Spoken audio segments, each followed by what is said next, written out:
எம்ஜிஆர் அவர்களை மட்டும் இல்லை, அவருடைய தொண்டர்களை கூட விட்டு வைக்கல. அது என்னது, இந்த பளபளப்பு ஜொலி ஜொலிப்பை பார்த்தா பல்லிழிப்பவங்க, இப்படியெல்லாம் கிண்டலும் கேலியுமா, இது எல்லாம் மக்கள் ஒரு மாதிரி சைலண்ட்டாக வாட்ச் பண்ணிக்கிட்டு என்ன பண்ணாங்கன்றது உங்களுக்கே நல்லா தெரியும். அவர் ஜெயிச்சதுக்கப்புறம் இந்த அரசியலில் பழந்துன்னு கொட்டை போட்ட அனுபவிச்சாலையும் இருப்பாங்கன்னு சொல்லுவாங்கள்ல, அவங்க எல்லாருக்குமே அந்த கோட்டைன்றது ஒரு பகல் கனவாகவே மாறிடுச்சுன்னா பார்த்தீங்க.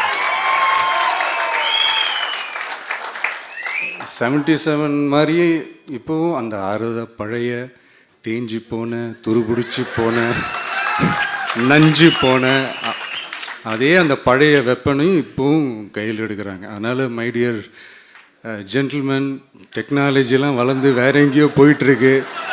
அட்லீஸ்ட் உங்கள் டெக்னிக்கையாவது கொஞ்சம் மாற்றுங்க பாஸ்.